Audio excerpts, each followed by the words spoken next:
So I read Dark Matter by Blake Crouch. Give you a cover shot there. And I read this a few weeks ago, and I wanted to hurry up and do a review of it before I forget about it, and the story goes out of my mind, because I do that. I have a tendency to forget stuff pretty easy.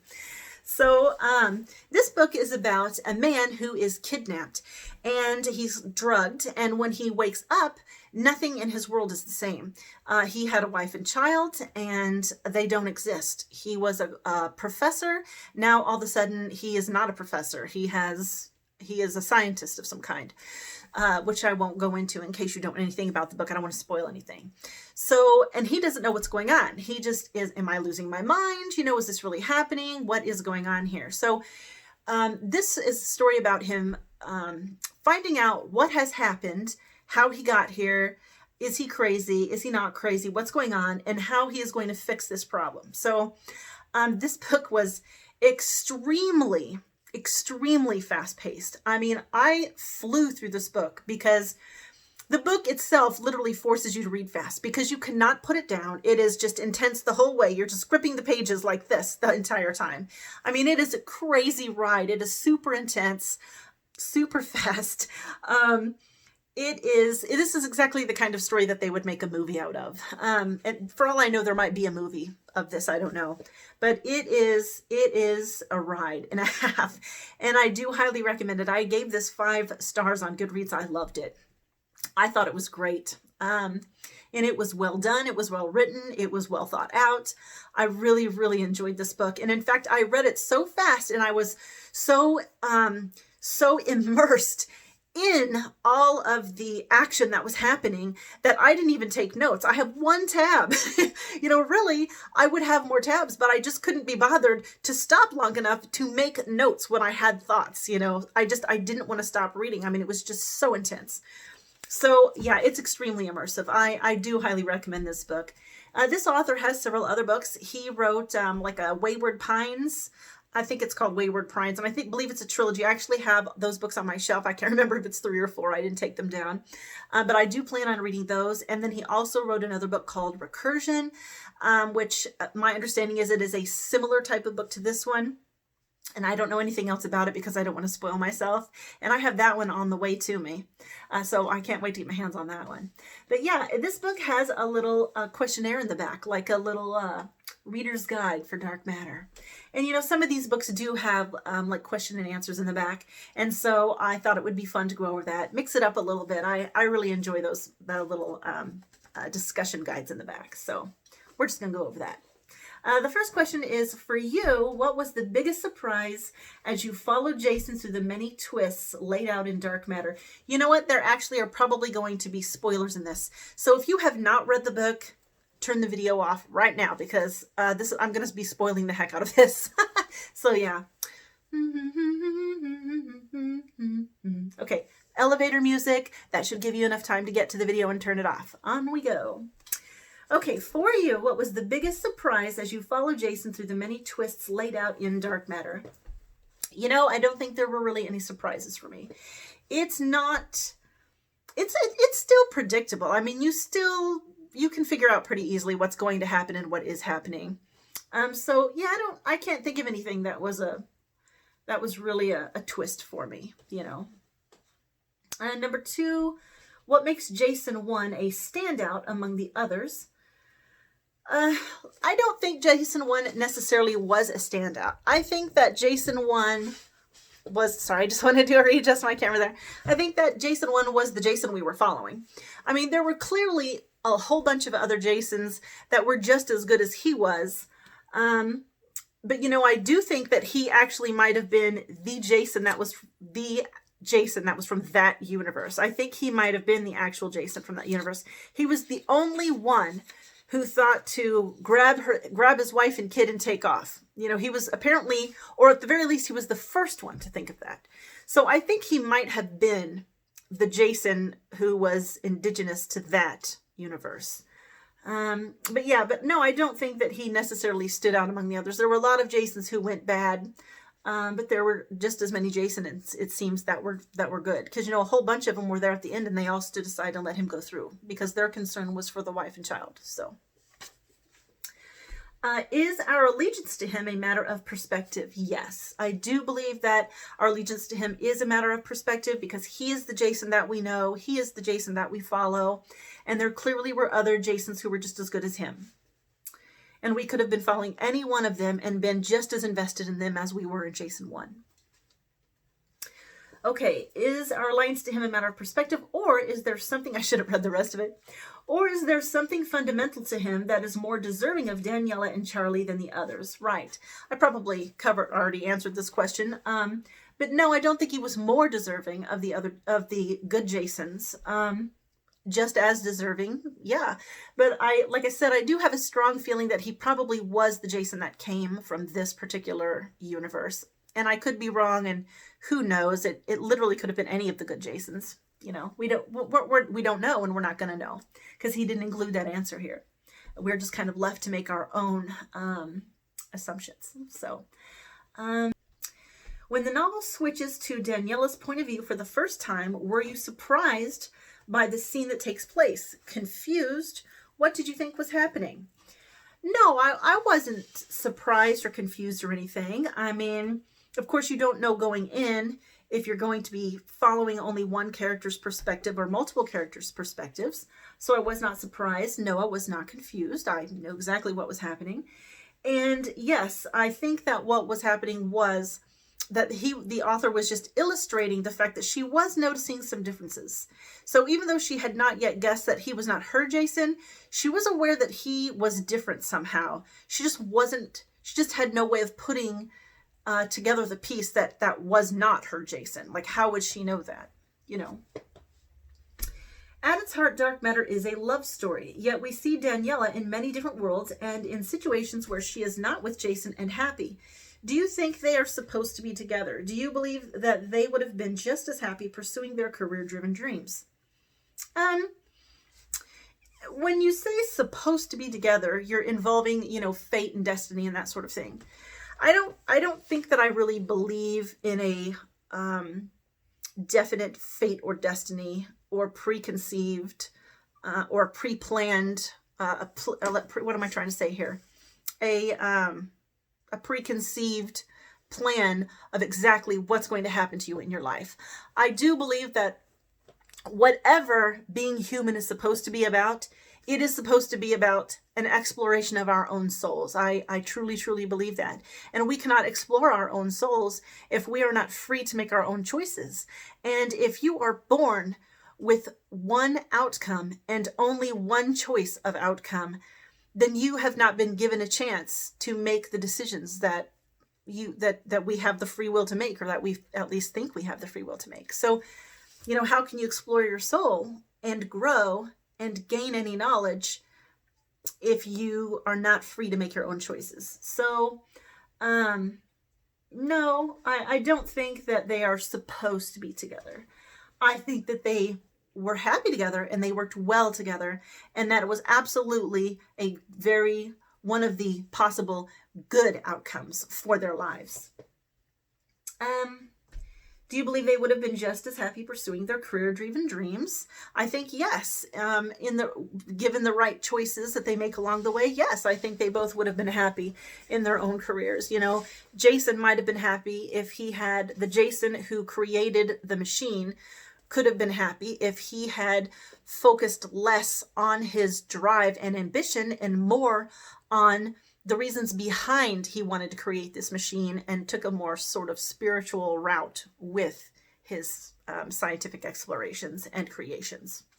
And same with Daniela. You know what I mean? She was an artist in that world, and she was a very successful one, and she didn't seem unhappy at all. She seemed perfectly happy. Did she still think about Jason? Yes, but she didn't seem unhappy for a minute, about the way her life turned out. So, many of the decisions in Dark Matter center around the notion of career and family. If you had to choose, would you rather live Jason 1 or Jason 2's life, and why? Well, if I'm remembering correctly, Jason 2 was the one who kidnapped Jason 1 and who was in the universe that was the Jason from the universe where he created the machine. And of course I would not choose Jason 2's life. The man had a very empty, cold, lonely life, and he knew it. By the time he had achieved what he wanted to, he knew that he had, his life was void of any real pleasure or happiness. And that's why he was looking to take another road. So yeah, of course I would choose Jason 1's life over Jason 2's. Jason 2 and some of the other Jasons we meet later in the book acts in morally questionable ways throughout the novel. Do you think that his life path has caused him to be less kind-hearted, or is he merely self-interested and willing to do whatever it takes? I think that a lot of the choices we make and the things that we experience do help to shape the kind of people we turn out to be. Because he obviously does have the underlying ambition, no matter what universe he was in. The Jasons who went bad did not stop. They just kept on going until they found Danielle, and they were not going to stop until they got her. And that was the end of that. So, let's see. Without Amanda, Jason 1 might not have survived. What do you think of her decision to leave him? How did you feel about their relationship? Yeah, I think that's correct. I think that maybe neither one of them would have made it if they had stayed together. I think she made the right choice by leaving. She absolutely was correct, in my opinion. And what did I think about their relationship? I think it makes sense. I think that she was trying to help him out because she liked him. She liked the Jason 2 anyway. And obviously she had seen something good in him, in Jason 2, at least enough to want to help Jason 1. And she went with him, of course, because then she probably would have been killed, obviously, for helping him escape. And yeah, and I know they got a little overly cozy there for a minute, but you know what? They were experiencing some very traumatic things together. So they were sort of clinging to each other as a way to cope with the experiences that they were having, with the negative experiences they were having. So yeah, the relationship made sense to me, and I didn't have a problem with that, you know, but she did make the right choice in leaving. So, in my opinion anyway. What kind of world do you imagine Jason, Daniela, and Charlie entered at the end of the book? I think they entered a nice world. I'm going to go with that because, you know, leaving the boy to make the choice, I feel like he probably made a good choice. Wherever they ended up, I think it was a good place. What did you think of the science and technology in the book? Is this kind of advancement in science, if this kind of advancement in science was possible, would you want it to exist and would you use it? Okay, I thought the science and technology was awesome. I watch a lot of documentaries, so I have seen documentaries where they explain this theory about having the multiverse and how all these multiverses could be sort of culminated in this tube-like thing, and you know how they talk about gravity might actually be generated in another universe, and what we're feeling is like essentially the shock waves of gravity in our universe because it doesn't actually originate in our universe, which would also explain black holes and all these other kinds of things.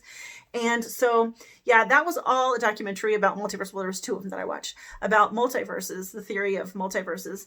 And so yeah, I thought he imagined it very well. I thought it was very well imagined. I liked it. And I really liked the whole, I liked how the author inserted the Schrodinger's cat box. I thought that was really cool. And I thought it was well done.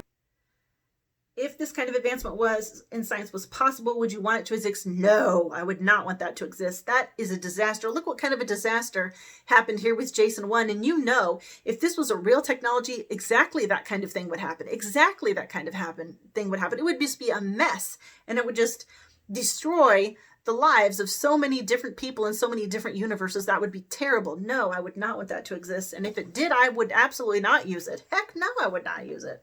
I will just live and die and do whatever in my own universe. Thank you very much. Dark Matter was a somewhat unusual combination of qualities. It's part thriller, part science fiction novel, part love story. Can you think of other books or movies that combine these genres in similar ways? I did not read these questions in advance, so I do not have a ready answer. So I'm going to think about this for a minute, and I may cut out the long part of this part of the video if it takes me a long time to think one up. So let me think for a minute here. You know, yes, there was a movie, and it had, I don't remember the name of it though. It was about this woman who, her son disappears, and she's the only one who remembers them. Nobody else remembers her son at all. it's like they have no memory of him. It's as if he never existed. And she meets another man who had a daughter who disappeared in the same way, and he's the only one who remembers her. And the two of them team up, and they are trying to figure out what happened to their children. And like at one point in the movie, they pull down like some wallpaper or something, and the drawings that her son did on the wall are there behind the wallpaper. So then they have like proof that yes, somebody has taken their kids, and they don't know why, and they don't know why anybody has any memories of them. In fact, her memory was also erased, but her instincts for her son were so strong that the memories of him started coming back, and that's what it was. And I think it turned out to be aliens, like aliens kidnapped him or something like that. But you know, that movie I thought included all these things. It was thrillery, it was suspenseful, there was action in it, and I cannot remember if the man and the woman end up falling in love. I don't think they do, but they did develop a friendship and a bond, and they went through this together. So yeah, that was a good example. I sure wish I could remember the name of it. You know what? I'll look it up online when I'm done here, and then I'll put it in text somewhere on the screen. Okay.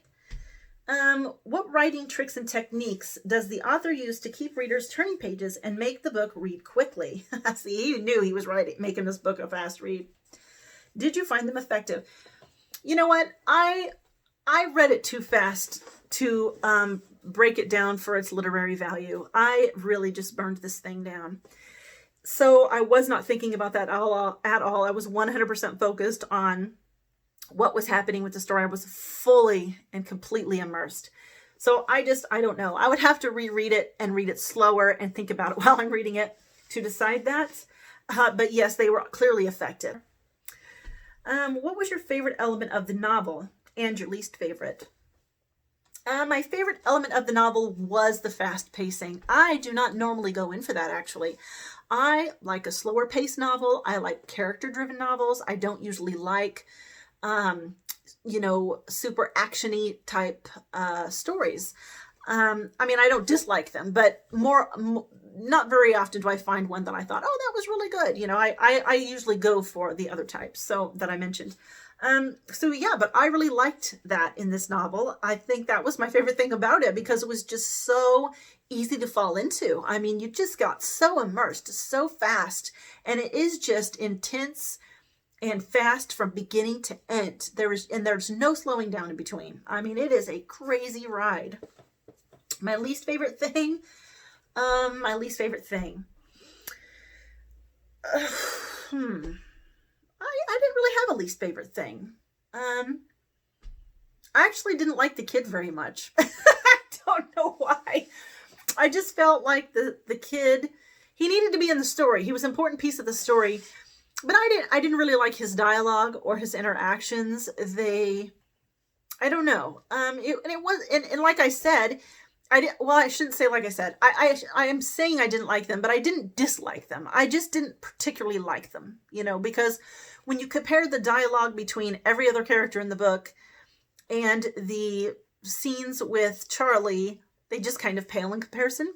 So, but it was not, I didn't dislike it. It wasn't anything that detracted, and it wasn't in this, there wasn't anything that I didn't like. So, is there a path not taken that you wish you could experience? If so, what is it? And do you feel you ultimately made the right decision? You know what? Sure, there are a few paths actually that I would love to go back and explore and see how it would have turned out if I had done this, or how it would have turned out if I'd done that. Yeah, that would be fun to do. Oh, and that's the end of the questions. Okay. Well, anyways, yeah, that was nice. I really liked those questions. Those were good questions. And yeah, so yeah, and I don't know if you heard that, but my roommate came home. So I'm sorry if you heard that. All right. I really wish I could think of an outro that isn't like everybody else's. I'll see you in the next video. I really hate doing that. But yes, I'll see you in the next video.